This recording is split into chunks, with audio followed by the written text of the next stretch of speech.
Awesome. Well, thanks for joining, guys. I'm excited to be here.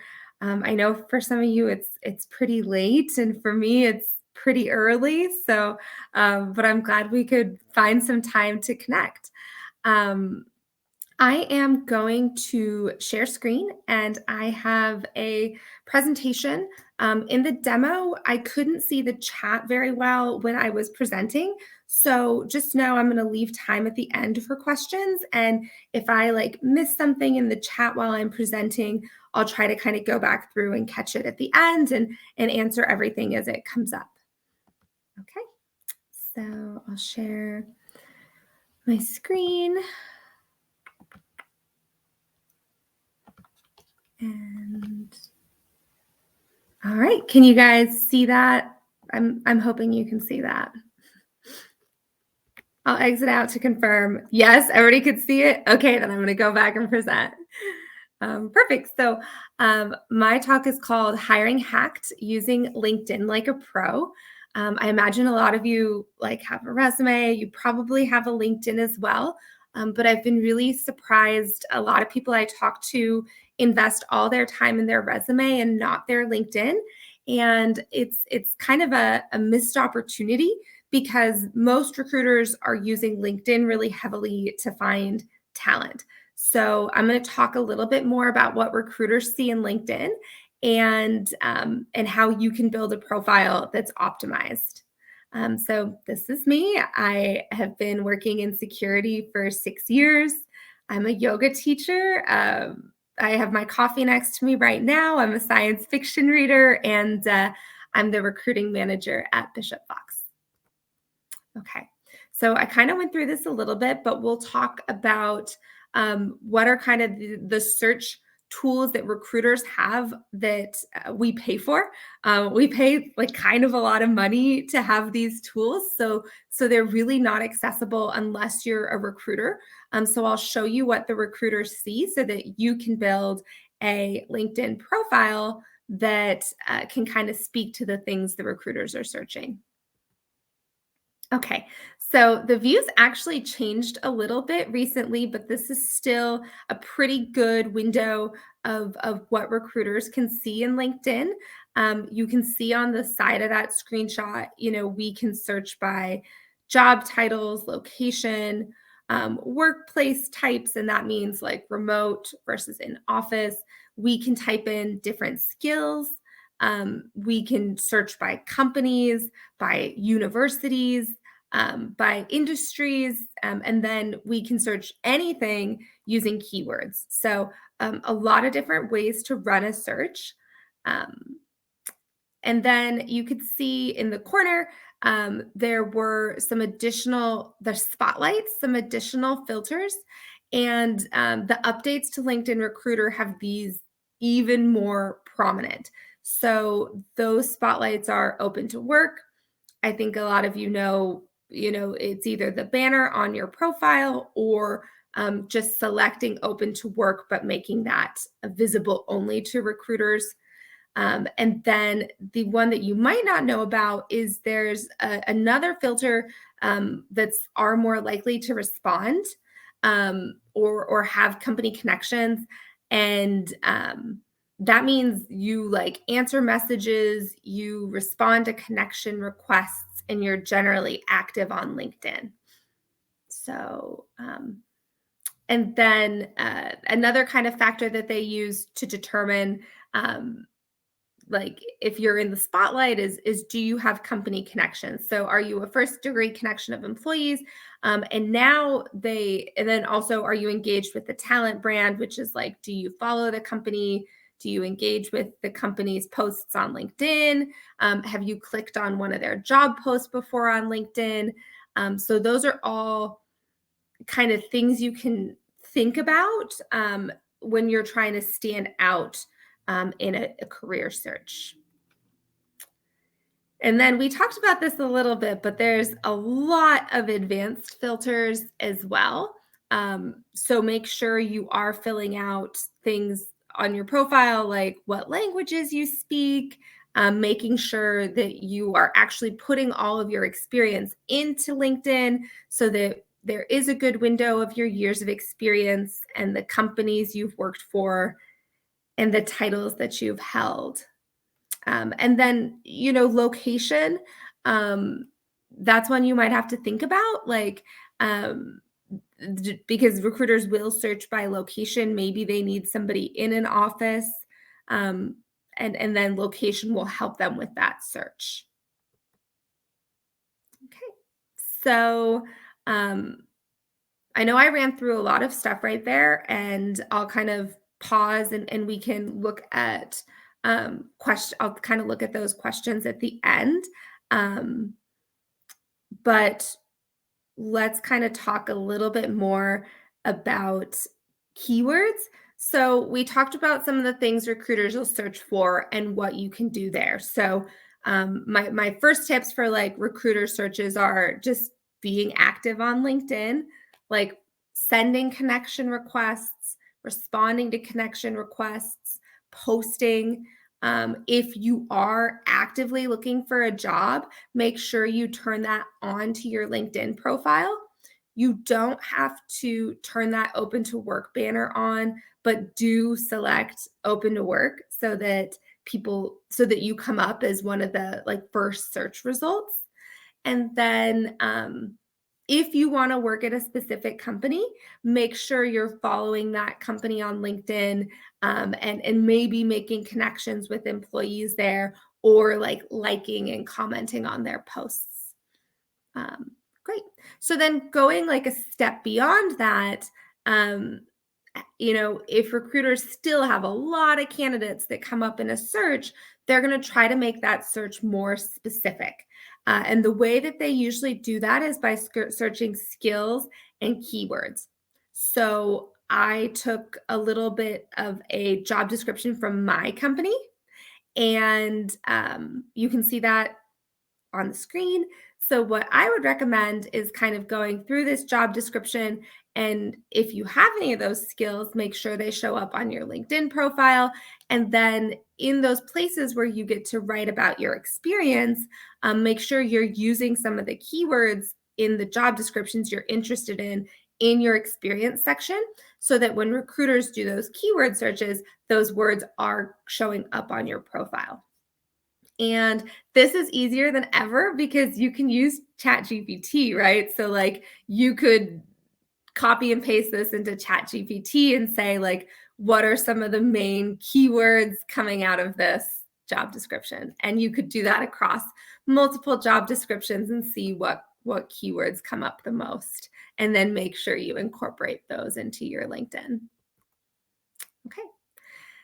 So when we talk about keywords, I'm talking about things that are more like penetration testing, maybe programming languages like Python or Java, or saying things like scripting versus buzzwords. And a lot of profiles use a lot of buzzwords like strategic and expert, and focused. And those words are just used so much that they don't always really mean anything anymore. So I would say, especially if you're looking for a technical role in cybersecurity, try to keep a lot of the focus on those skills and bringing those in as the keywords. Okay. So there's a tool on LinkedIn called Career Explorer, which can also help you kind of see if you're in one job, what jobs overlap with it. So you can kind of see, the one that I searched was information security analyst, and it recommended looking at positions like security analyst. So, it's a little light, I think, when it comes to security, but it is another tool in LinkedIn that maybe you want to take a look at and play with and just see if you want to go from like an information security analyst position to like an incident response position. What does that look like? And it'll kind of tell you what skills come up most commonly. So you can see that here. I looked at cybersecurity specialist to information security manager. It kind of tells me a little bit more about how my experience matches up. And then it tells me a little bit more about what are the skills and keywords that come up. So, it's helpful for what skills and keywords to use in your profile, and then also, maybe what skills and keywords to build. Okay. So this part is, I think, a little bit more of a part where you can take action. So when you're building your profile, try to make it something that recruiters want to click on. If you have a picture, that helps me to know that you're a real person, and I'm more likely to click on it because I know you're a person and not a bot. Having a background is a great opportunity to kind of highlight your skills. So I love that this person uses like a little bit of code or kind of a play on code to tell us that he's a front end engineer. She's in marketing. I think she really brought that through in her profile. It's clear that she's in marketing, and then it's also visually like pleasing, which is something I'm looking for if I'm hiring a person in marketing. So don't miss out on the opportunity to create a profile with a picture and a background. And then another thing that I think a lot of people kind of ignore is building a headline. So, don't forget to take advantage of this headline space underneath your name. Um, who are you? What do you do? What are you looking for? It doesn't have to be much. Like, I like the way she brought in those kind of bullet points in between. It could be just a quick sentence like, I'm 5 years of cybersecurity experience looking to break into offensive security, or something like a blue teamer with like the passion and drive to succeed in the red team. I'm just, that's off the top of my head. So again, maybe take it to Chat GPT and let them write a really good headline for you. But don't waste that space. And then she even included hashtags, which could kind of help your profile come up in some searches.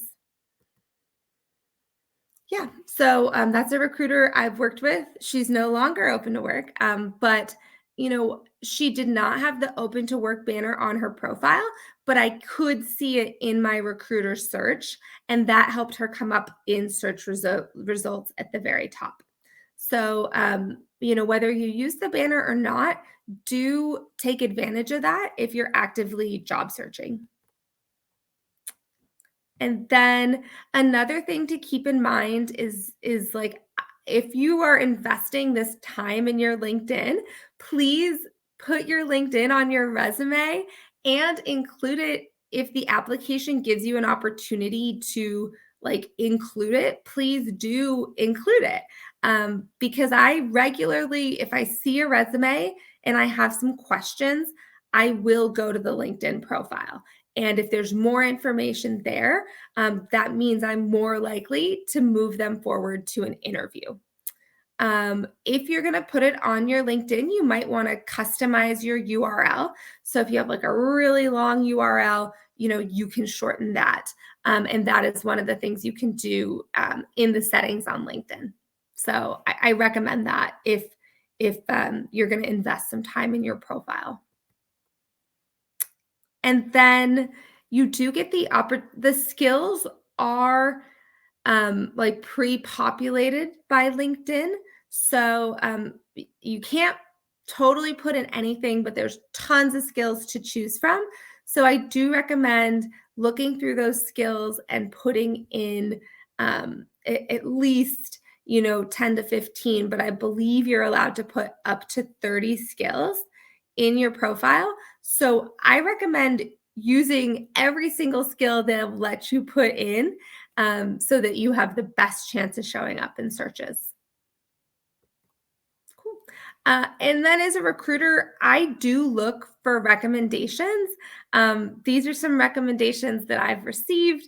And I did ask those people, like, hey, will you write a recommendation for me? I'm job searching. And they were really happy to do it. And I have given a lot of recommendations before. I'm always really happy to do it for people I know well and work with. So don't be shy. Ask for those recommendations, and know that a lot of recruiters and hiring managers will read those if you put them on your profile. Oh my gosh, this slide, I feel like there's so much text. But do, put organizations on there. Like if you are associated with one of the big organizations like Women in Cybersecurity, put that on there. If you're volunteering with conferences, see if there's the option to add that as an organization, because a lot of recruiters will use those in searches too. It's just a different kind of keyword that we might use, especially if we know we're looking for like a security focused role. So LinkedIn does have that build a resume feature. So, if you're investing a lot of time in your LinkedIn and you're like, oh my gosh, now I have to build a resume too, know that LinkedIn will kind of export your profile into a resume format for you. I don't think this is the prettiest resume I've ever seen. And with all of the templates available online and with, AI tools that will help with resume generation, I would maybe invest more of my time in those. But if you're in a hurry, this is a great way to just kind of quickly pull something from your LinkedIn. Okay, so the checklist, and maybe this is a slide that I should screenshot and drop in the chat. But when you're making your profile, the things to think about are, do you have a headline? Do you have a cover photo? Do you have a headshot? So that slide where we kind of looked at the first thing that shows up when you click on a profile, the very top, the headline, cover photo, headshot, open to work. Don't miss out on those opportunities, and don't miss out on the opportunity to tell people what you're looking for or what you can offer in the About Me section. And then after that, you definitely want to keep your work history up to date. Just like a resume, I'd say keep the bullets on your work history short, like maybe 3 to 5 bullets for each job, and try to really show the impact with each job. What's the outcome? What's the impact that you made in that job? And then use all of the skills they'll let you put in. So if it's, I did the research, it says there's actually 50 skills you can put in. So I would use all 50 and I would keep them up to date, and I would keep the most relevant skills at the top. You're allowed to kind of like move them around and sort them. And then recommendations, don't forget to get those recommendations. And there's opportunities to link in your LinkedIn. So if you have a GitHub, if you have like a website or a blog highlighting some of the work that you've done, make sure that you link it so that it's really easy for people to see and click through.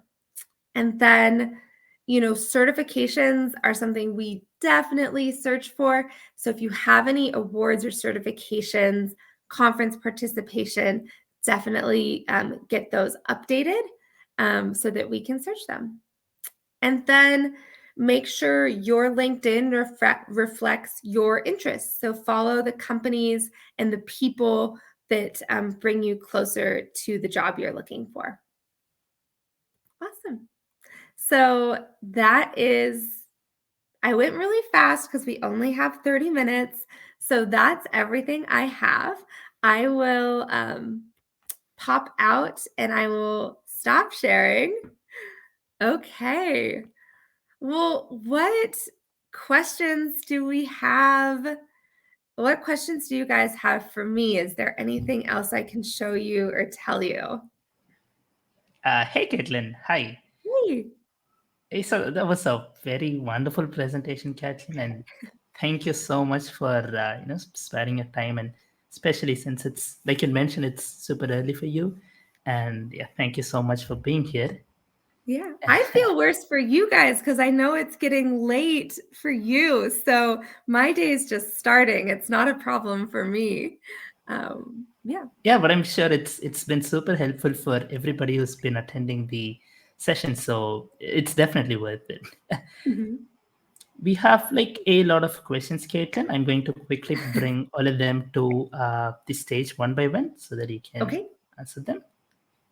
Um, yeah. So we have Gaurav asking, being a fresher in cybersecurity, it's difficult to get a job as we lack experience.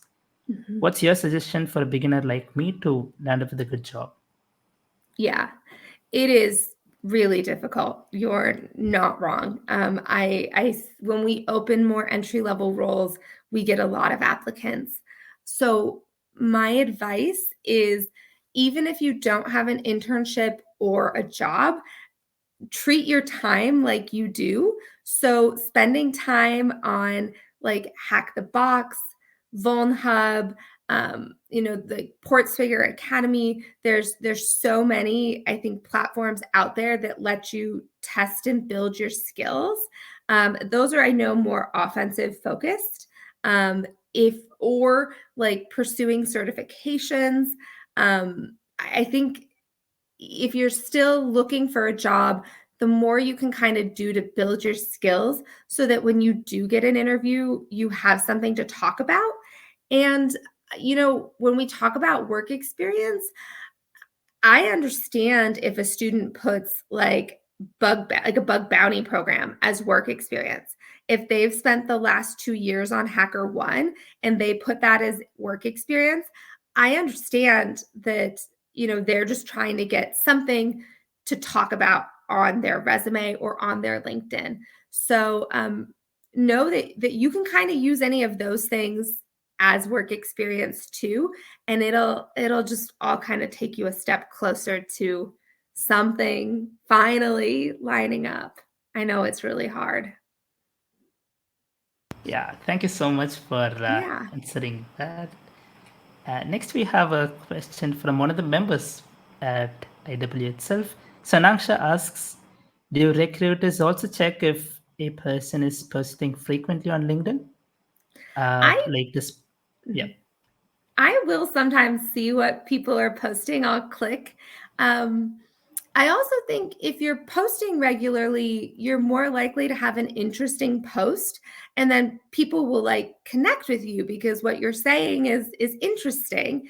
And I'll be like, "Oh wow, a woman in cybersecurity. I should connect with her." And then when I have a job open, I'm more likely to say like, "Oh, that I remember that post or I remember that person, and I'll go contact her first." So I do think it's an advantage, but I don't think it's unfair because you're just using all of the tools at your fingertips to be a good candidate. Yeah, that makes a lot of sense. This is a question that I personally wanted to ask you, but thank you, Yeah. Anaksha, for bringing that up. Yeah, and then we have Shruti asking, are recruiters looking for experience more or skills in entry-level security roles? I Is there do like a think it's threshold? skills.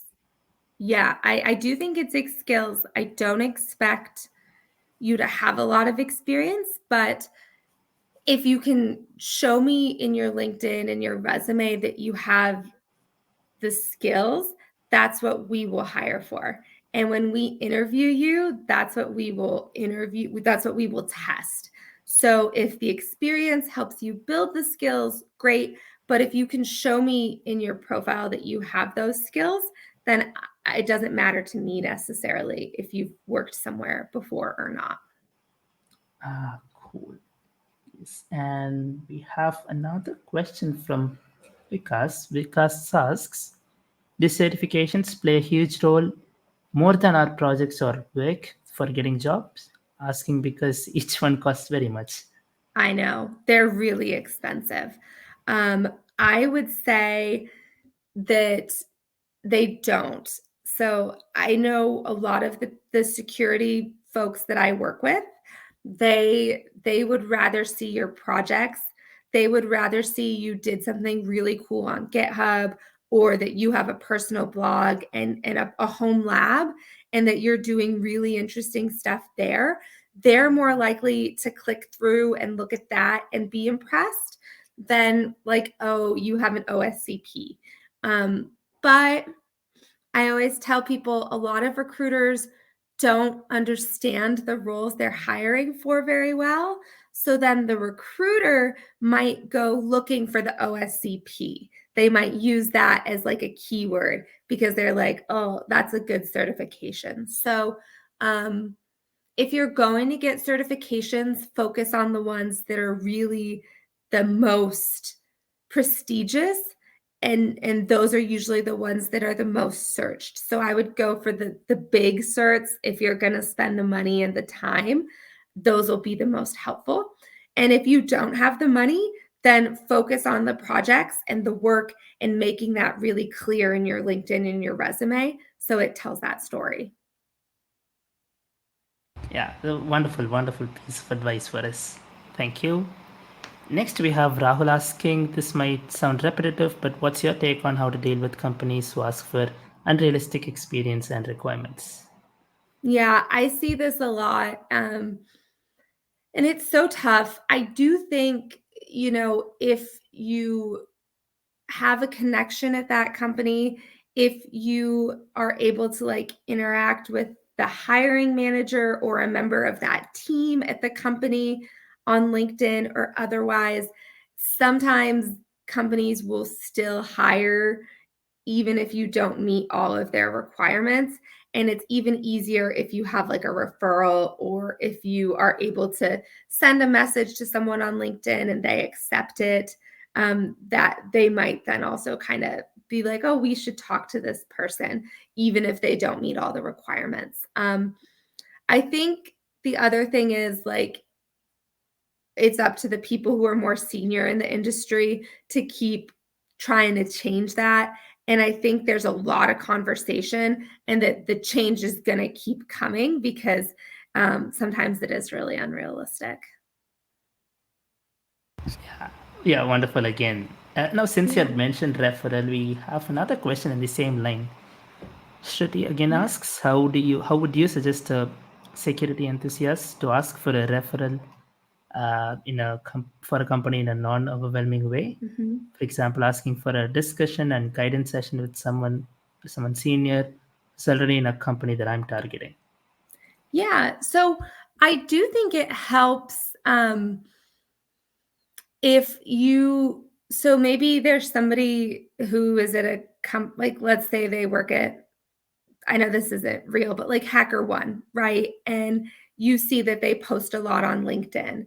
Maybe before you send them an email, you just spend a week or two like liking their posts as they post, maybe putting a comment on the post, like building a little bit of a relationship and then sending an email. So I've been impressed by people before who have said like, wow, that was a great post and I thought this was really interesting, or I read your blog and this is a question that I had about it.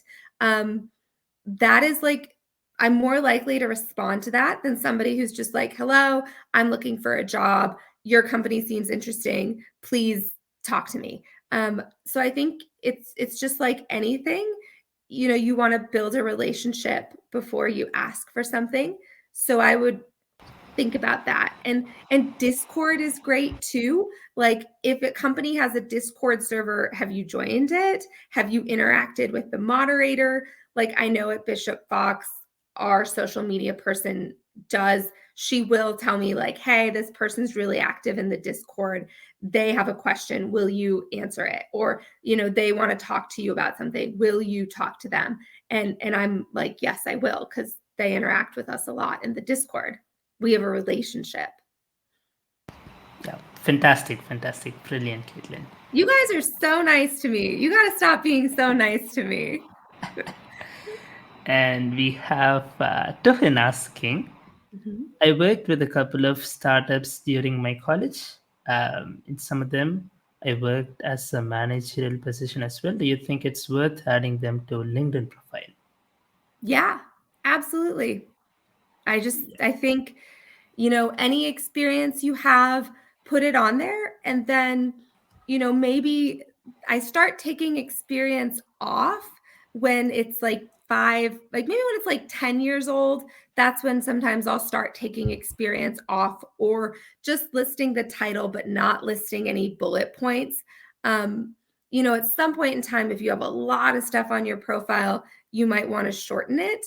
But if you don't have a lot on your profile, then put everything that's relevant on there. Yeah, fantastic. We have Vashal asking, does writing articles and uploading content on LinkedIn at a regular basis make any impact on recruiters in any way? This is again a question that I personally wanted to ask. I also wanted to understand if there's like a how do you think the threshold is for a recruiter to understand if somebody who's posting genuine research work and somebody who's an influencer who's posting content? How do you like separate people, and how do you evaluate them when you're looking for recruitment? Yeah. So I think on the surface level, like you're just scrolling LinkedIn, sometimes the like influencer and the researcher can look the same. But I think the difference is when I actually click on the profile and I start clicking on the posts and they're linking me to blogs and things, then I can see the difference between somebody who is just kind of like posting content and somebody who's really generating content, like they're doing research or they're writing extensive blog posts. And depending on the job I'm hiring for, that's when I'll be a little bit more like, oh, I want the person who's doing the research and writing the blogs, not just somebody who's posting like a quick 2 or 3 sentence like thing to click on or interact on in LinkedIn. So I do think it makes a difference. Sometimes there's a lot of applicants and then recruiters don't look at every resume or every LinkedIn profile. For the most part, I do. If they meet the basic requirements, then I do oftentimes click on a LinkedIn. And if they have links, I'll click on those links and I'll really try to understand as much as I can before I schedule the interview. So I do think it matters. I also think LinkedIn rewards you for being on the platform more, and you show up more in search results. You come up as like more likely to engage, and I don't want to waste my time. So I would rather look at the people who are more likely to engage and message them first. Like if you're open to work and likely to engage, great. That's who I want to message because you're probably going to respond. So I do think it matters. And we have a question from the founder and CEO of Hackru, the person who's responsible for this wonderful event, Sai. Sai asks, what makes a recruiter go, this is the person, they're definitely worth approaching? What's the X factor that makes someone stand out instantly?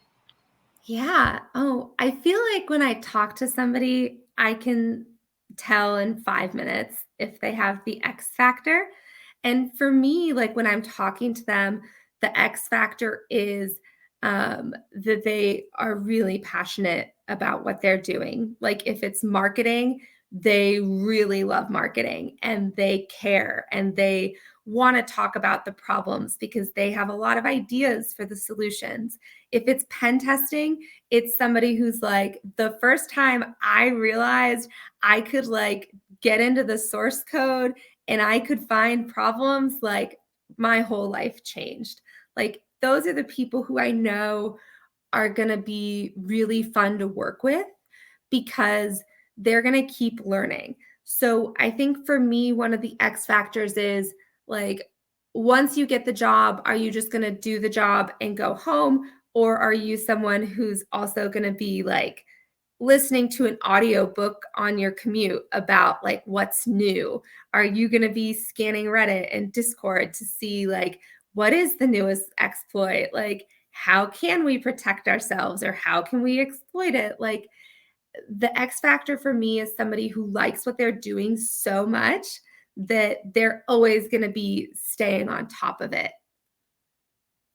Yeah. Yeah, brilliant. And your LinkedIn hopefully shows that too. So like I think Hmm. having a profile that's full and built out, like you're posting, you're interacting with stuff, you have recommendations. Like to me, if it tells the story of the job you want, like that is also, I'm like, yeah, I should talk to that person.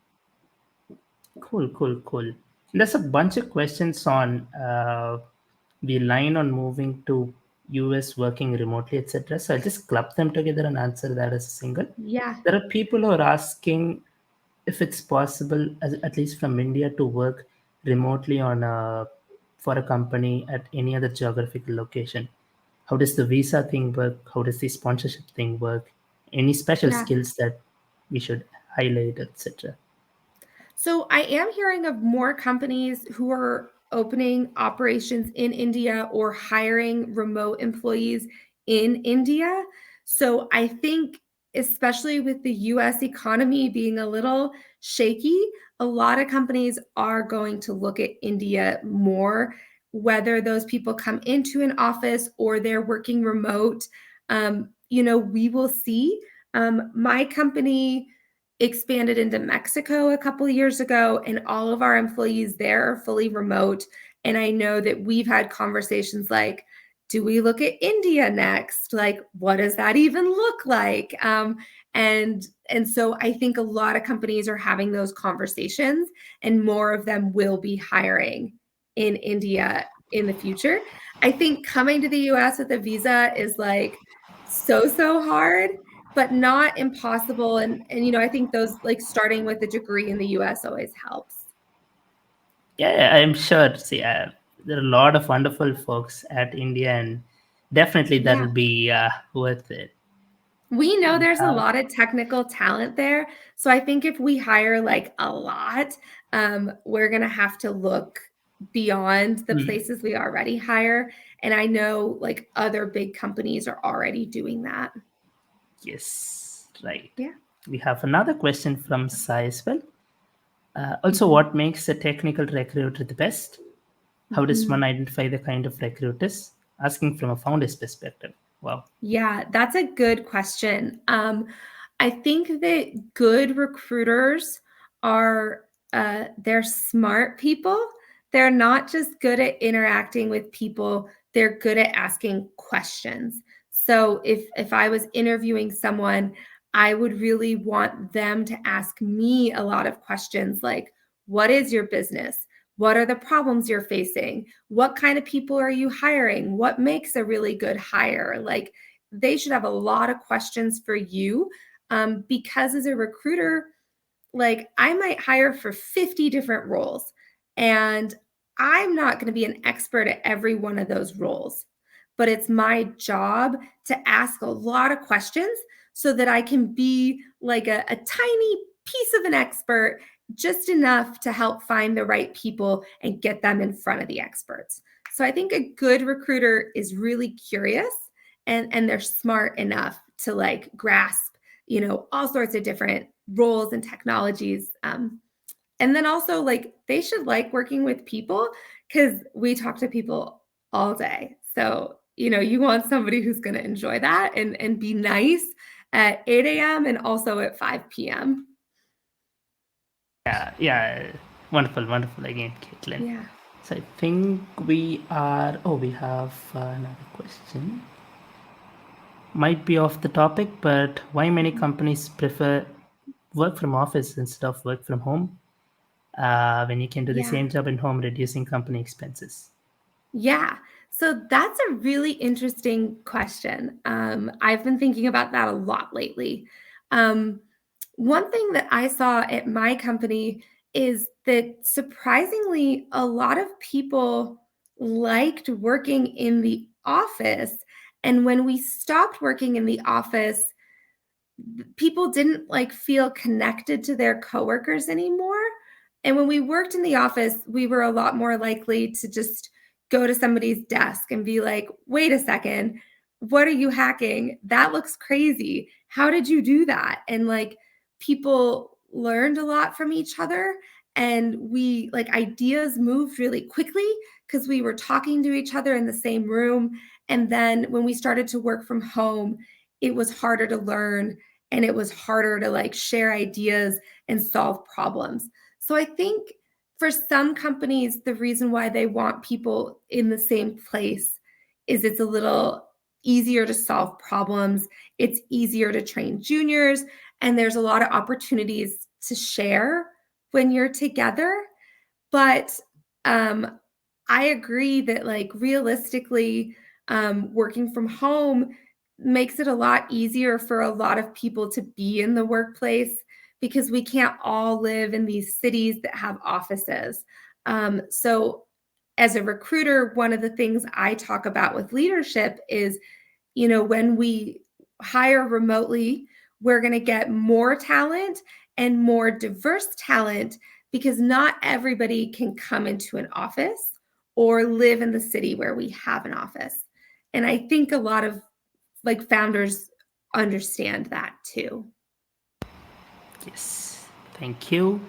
I know we're a little over the time, but I have two quick questions. Okay. This is more on like a resume front of sort of a question. Now, LinkedIn does have the ability to upload resumes as well, and there are like lots of different things when uploading resumes. We have AST scanners or etc. etc. How often do you think one should update their resume? How should they upload a resume at all at first place? Does that add any value? What's your take on that? Yeah. So I think that if you're job searching or you're hoping to find a new job, then you should be updating your resume regularly. So, like if you have a job and you never want to leave it, okay, then don't update your resume. But if you're thinking you want a new job, I would update my resume. And I even think if you're applying for jobs, think about making changes to your resume for every job you apply to. And I know that's a lot of work, but again, like ChatGPT makes it a little easier.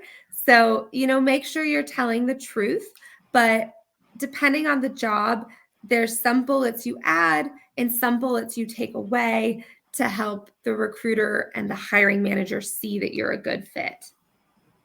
Thank you. Yeah. So I will close off with one final question, Kaitlin. Now, since you had mentioned all of the qualities that you're looking for in a person that you're hiring, I also wanted to understand if you have like a certain set of red flags or things that you don't want to see in a person, and if there are, what are them? That would be super helpful for all of us. Yeah, that's a good question. So we have not hired people who are really technically talented, but they're like just jerks. So like we've had people we've interviewed who seem so smart, and maybe they've even had like big accomplishments. But if it becomes clear that they think they're the best person on the team and there's nothing they can learn from the people around them, and like we all need to just get out of their way, like that's a red flag. And I don't want to work with someone. I don't want to be the manager of someone who's going to have that attitude. So, like, we will not hire people if we think that they will be really difficult interpersonally. So, that's a red flag. We want to work with people who want to learn, who want to share with their coworkers, who want to like try new things. And if you show us that that's not you, then like we probably won't hire you. Yeah. Amazing. Thank you so Yeah. much, Kaitlin. I think we are through the Q&A session. I don't